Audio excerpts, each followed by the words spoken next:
तो शुरू करें। देखो हम क्या पढ़ रहे थे, पॉइजन का क्लासिफिकेशन अकॉर्डिंग टू मॉडर्न। देखिए इम्पोर्टेंट है क्लासिफिकेशन, शॉर्ट नोट में पूछा जा सकता है, इसलिए मैं एम्फेसाइज कर रहा हूँ। आयुर्वेद वाला आप सबको कंठस्थ हो गया, मुझे मालूम है आप सबको अच्छे से याद हो गया है। कैसे था? सबसे पहले आचार्य चरक का, सुश्रुत का, दो तरीके का। आचार्य चरक और सुश्रुत ने दो प्रकार से कहा है, स्थावर और जांगम। बात खत्म। भागवत ने फिर से दो तरीके से कहा है। भागवत ने दो प्रकार के कौन से बताए थे? कृत्रिम और आकृत्रिम। क्लास से कॉन्टेक्ट रखिए, दिमाग में बस चलने दीजिए पिक्चर क्या चल रही है। फिर मैंने बताया आपको भागवत के अनुसार दो प्रकार का था, कृत्रिम और आकृत्रिम। आकृत्रिम को ही अंदर हमने स्थावर और जांगम कह दिया था और कृत्रिम को ही हमने गर्विश कह दिया था। ठीक है, फिर उसके बाद हमारी काश्यप जी की कहानी आ गई थी। काश्यप जी ने तीन प्रकार का कहा था। बताइए कोई एक जना काश्यप ने क्या तीन क्लासिफिकेशन बोले हैं? बताएगा कोई? हाँ, और फिर स्थावर को भी दो पार्ट्स में डिवाइड कर दिया था फर्दर। कौन कौन से दो पार्ट थे स्थावर के? वानस्पतिक, वानस्पतिक और विष। बिल्कुल। खनिज। देखिए मेरे सामने अभी ये पीडीएफ खुली नहीं है, ना ही मेरे आसपास कोई ये इसकी कॉपी रखी हुई है मेरे दिमाग में। तो मैं इसलिए कहता हूँ आप लोग बोला करिए, कुछ बोलोगे तभी वहाँ पेन आपका चल पाएगा, क्योंकि अगर रीडिंग सी मारनी होती तो वो आप लोग बुक से भी मार सकते हो। सिर्फ इसीलिए मैं आपसे बुलवाने के लिए कहता हूँ। देखिए कुछ लोग ऐसे होते हैं जैसे थोड़ा बोलने में हेजिटेशन है। अपन सब लोग यहाँ एक ही लेवल के हैं ना, मैं भी आपकी की तरह हूँ। बस मेरे को ये है कि चीजें थोड़ा अच्छे से समझ में आ गई तो मैं उस चीज को आप तक ले जाना चाह रहा हूँ, है ना। तो आप लोग प्लीज बोला करिए कि ये आचार्य काश्यप ने तीन प्रकार से बांटा था, स्थावर, जांगम और कृत्रिम। कृत्रिम को ही उन्होंने संयोगज बोला था, फिर संयोगज को गर्विश और दूषी विष बोल दिया था, और उधर स्थावर को ही उन्होंने क्या बोल दिया है दो पार्ट्स में, खनिज और बताइए वानस्पतिक। हाँ, खनिज और वानस्पतिक। लगता है आप लोग खाना खा के नहीं आते हो इस वाली क्लास में। कोई नहीं, बिना मन से सर आ रहे हैं। अगत कौन सा ही इम्पोर्टेंट सब्जेक्ट है, अपने सीनियर से पूछ लेना अभी जो सप्ली का पेपर हुआ है कैसा हुआ था और कैसा आया था, और उससे जो सीनियर थे उनको भी पूछ लेना कितनी सप्ली लगी थी।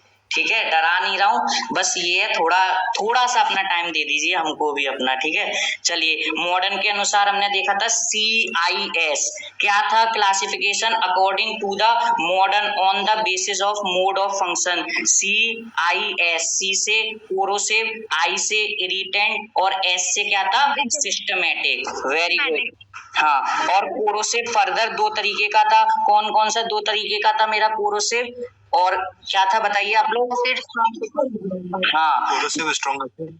बहुत बढ़िया। कोरोसिव में दो तरीके का आ जाता है, स्ट्रॉन्ग एसिड और स्ट्रॉन्ग बेस।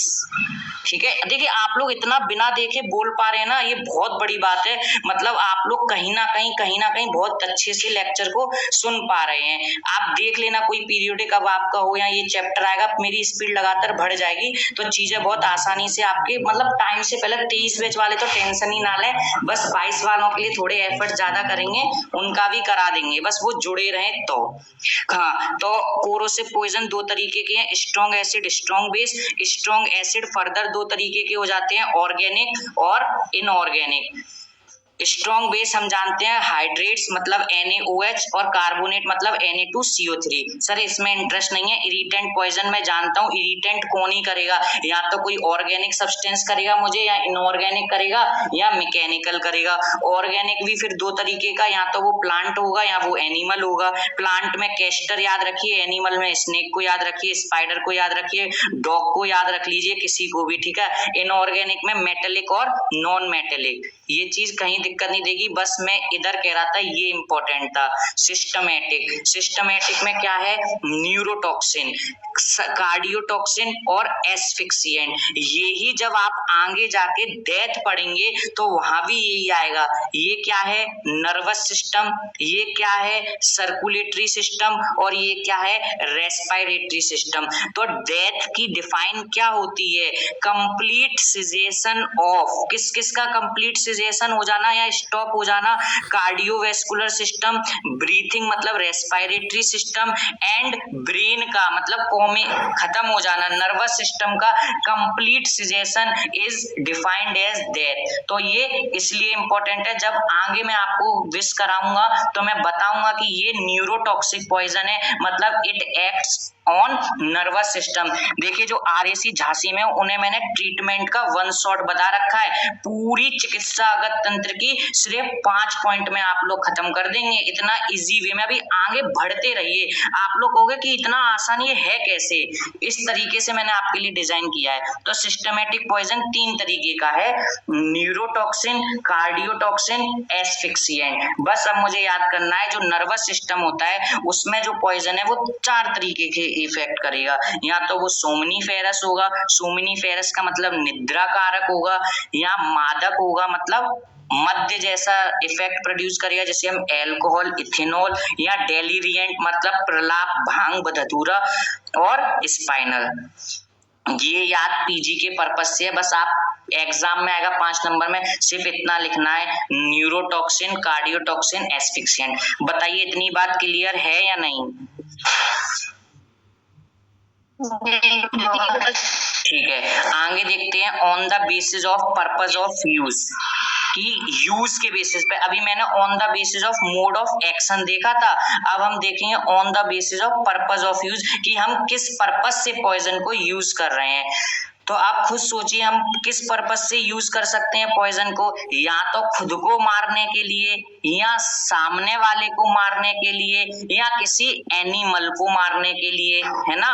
तो वही सेम है होमिसिडल। देखिए वर्ड को पकड़िए, बहुत कंफ्यूजन होता है कि होमिसिडल क्या है, सुसाइडल क्या है, बिल्कुल कंफ्यूजन नहीं होना है। होमिसिडल मतलब परघाती, पर माने दूसरे को मारने के लिए जो विष का प्रयुक्त किया जाता है उसे हम परघाती कहते हैं, मतलब used intentionally to kill someone.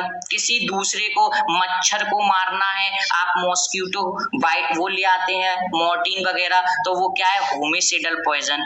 Suicidal क्या है, आत्मघाती, स्वयं को मारने के लिए जो विष का प्रयोग करेंगे वो सुसाइडल। एक्सीडेंटल, भाई वो तो कोई भी कैसे भी एक्सीडेंटल यूज हो सकता है उसका। अबॉर्टिफिकेंट मतलब टू अवॉर्ट द फीटस, फीटस को अवॉर्ट कराने के लिए, प्रेगनेंसी को टर्मिनेट कराने के लिए जो पॉइजन यूज करते हैं उसे हम अबॉर्टिफिकेंट्स कहते हैं। और लास्ट कैटल पॉइजन, ये था on the basis of use. इसके साथ मेरा क्लासिफिकेशन ऑफ पॉइजन पूरी तरीके से खत्म हो जाता है आयुर्वेद मत अनुसार और मॉडर्न मत के अनुसार। बताइए समझ में आया या नहीं?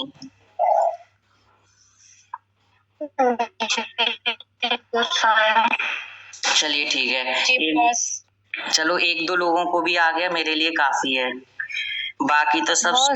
हाँ बोलिए।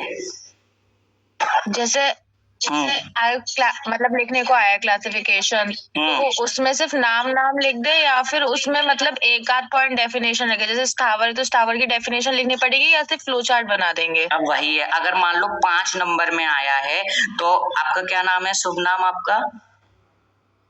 सना।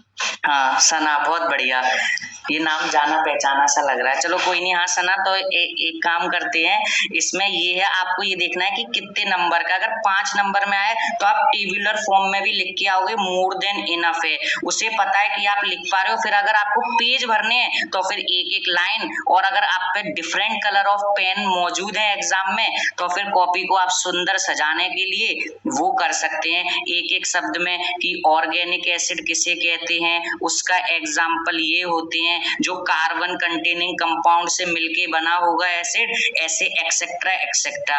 पर अगर अच्छे से आपको प्रेजेंट करना है तो ये टेबल भी काफी है, और पेज भर के आना है तो आपके लिए एक लाइन भी लिख सकते हो। क्लियर है सना? जी बॉस। ठीक है, अब हम अगला टॉपिक शुरू करते हैं, अकॉर्डिंग टू एनसीएसएम पैटर्न, विष के अधिष्ठान। ये अपनी क्लास का लास्ट टॉपिक है, फिर बस 2 टेबल और हैं, वो मैं आपको अच्छी तरीके से याद करा दूंगा। ठीक है, विष के अधिष्ठान। देखिए सर, अधिष्ठान का मतलब पहले समझते हैं, तब तो हम विष के अधिष्ठान देखेंगे। अधिष्ठान का मतलब होता है कि वह पार्ट ऑफ द बॉडी, अब वो किसकी बॉडी का, आइदर प्लांट की बॉडी का, आइदर एनिमल की बॉडी का, और आइदर किसी सब्सटेंस का, मान लीजिए चाकू का, तो वह पार्ट जिसके थ्रू किसी बंदे में या किसी बंदी में या किसी भी ऑर्गेनिज्म में आप क्या कर रहे हो, विष को इंसेक्ट कर रहे हो या एडमिनिस्ट्रेट कर रहे हो, उस पार्ट को हम विष का अधिष्ठान कहते हैं। That means any part of any substance in which the विष, in which the poison is present, that part is called अधिष्ठान। बताइए समझ में आया मैं क्या कहना चाह रहा हूँ, अधिष्ठान किसे कह रहे हैं? ठीक है, अधिष्ठान का मतलब है, हाँ, अधिष्ठान का मतलब है स्थावर अथवा जांगम द्रव्यों के वे भाग। देखिए जिसका माइक है आप बंद कर लीजिए। बहुत बढ़िया, मैं बंद कर दे रहा हूँ, कोई बात नहीं।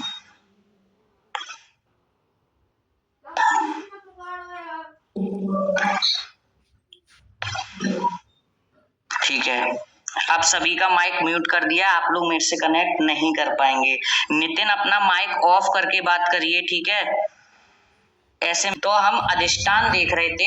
अधिष्ठान क्या थे कि विष का अधिष्ठान का तात्पर्य है कि स्थावर अथवा जांगम द्रव्यों का वे भाग, वे अवयव या वो अंग। देखिए मैं क्या कहना चाह रहा हूँ, कितना एम्फेसाइज, मतलब कोई भी वर्ड आता है देख रहे हो आप, रटना नहीं पड़ रहा है आपको कि मैं समझाने की कोशिश करूँ। अधिष्ठान कोई भी वो भाग हो सकता है, कोई वो अवयव हो सकता है, कोई वो अंग हो सकता है जिसमें विषाक्तता भरा तत्व, जिसमें पॉइजन सब्सटेंस, जो पॉइजनस सब्सटेंस है वो प्रेजेंट है, उसको हम क्या कहते हैं, उसे हम अधिष्ठान कहते हैं। या मैं दूसरी भाषा में कह सकता हूं, जिसके माध्यम से जांगम मतलब एनिमल्स अपने शरीर से दूसरे के व्यक्ति के शरीर में विष पहुंचाएंगे, उस स्थान, उस पार्ट को हम अधिष्ठान कहते हैं। सर मुझे अधिष्ठान पढ़ने की आवश्यकता क्यों पड़ गई, आचार्यों ने अधिष्ठान का वर्णन क्यों किया? तो इसलिए किया, जैसे कि अगर डॉग हमें वाइट करता है तो क्या वो उसकी पूंछ के सुनने से आपको क्या विष का इंजेक्शन आपकी बॉडी में हो जाएगा? नहीं। तो डॉग के केस में, स्नेक के केस में क्या होगा अधिष्ठान, बताइए आप सभी लोग।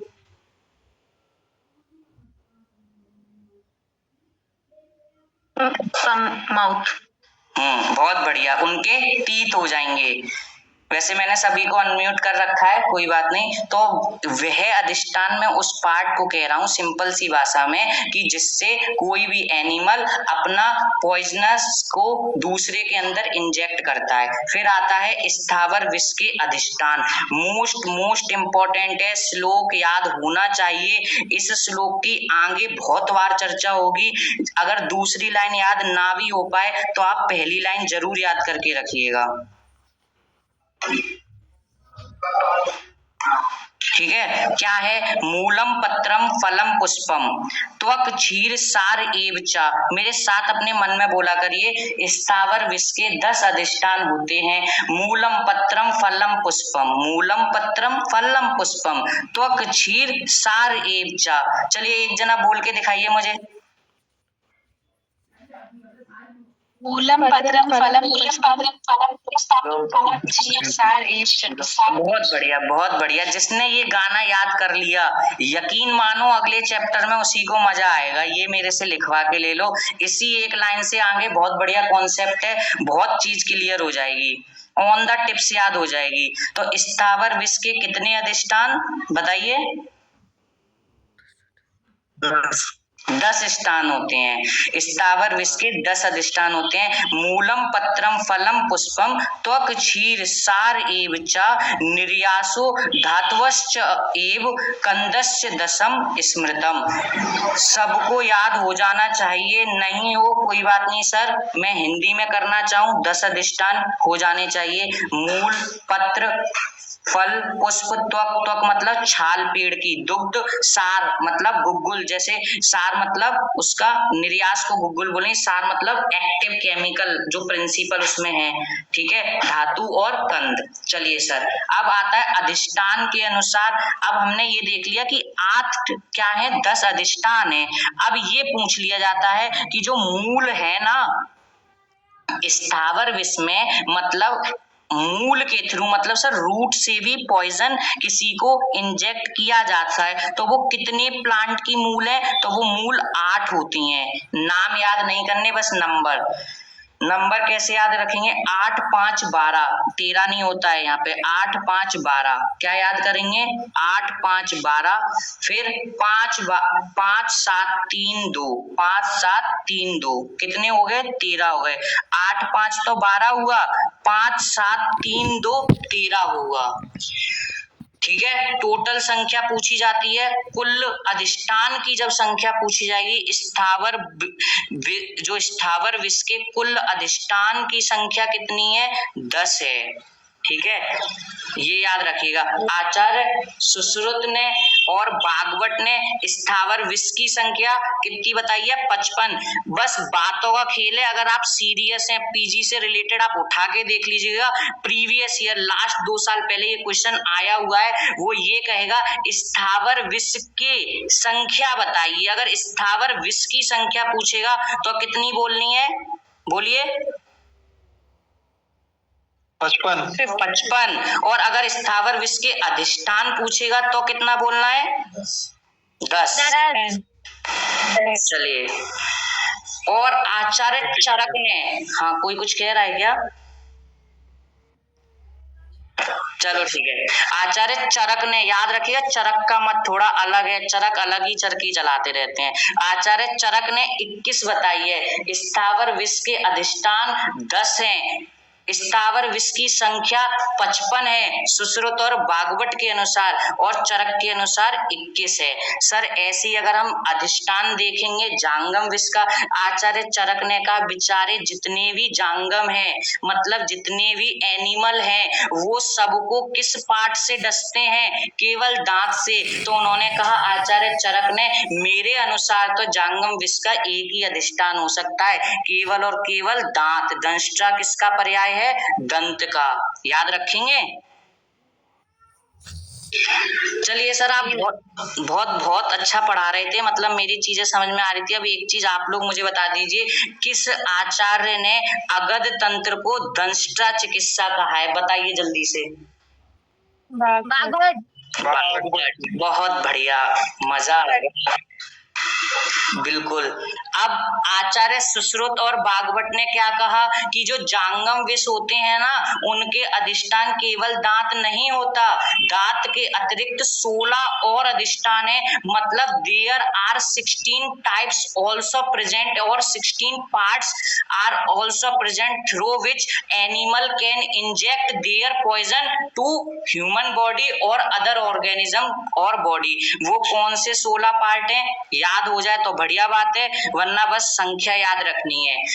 तत्र दृष्टि, निश्वास, दंष्ट्रा, नख, मूत्र, पुरीस, शुक्र, लालार्तव, मुख संदंश, ये पूरा एक है मुख संदंश। फिर विसर्जित, देखिए विसर्जित का मतलब गुदा, मतलब एनल रीजन से। टुंड अस्थि मतलब चोंच से। फिर पित्त जो बाइल है उससे, और सूक सब आनीति, मतलब ये 16 अधिष्ठान है। संख्या याद रखिए। क्या स्थावर विष के अधिष्ठान बताइए आप लोग, स्थावर विष के अधिष्ठान कितने थे?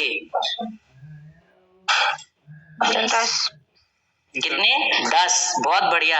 अभी देखो इमरान ने 55 बता दिया, इसीलिए होगा सुनने से, अगर नहीं सुनोगे तो क्वेश्चन गलत हो जाएगा, तो इसलिए पहले ध्यान से सुनो। चलो बताओ, स्थावर विष के अधिष्ठान 10। और जांगम विष के अधिष्ठान 16। हाँ, तुम सभी गलत बता रहे हो, मतलब पूछोगे नहीं सामने वाले से कि अरे सर आप ये तो बताइए किसके अनुसार पूछ रहे हो। मैंने ये बस इतना कहा जांगम विष के अधिष्ठान, किसी ने 16, किसी ने 1। जय हो, बहुत बढ़िया। रेफरेंस मत जानो, आंसर दे दो, कोई बात नहीं। कल क्लास में हम करेंगे डिफरेंस बिटवीन पॉइजन, वीनम और टॉक्सिन। आज के लिए इतना ही रखते हैं। कल यहाँ जो अब अगली क्लास होगी उसमें ये चैप्टर फिनिश हो जाए।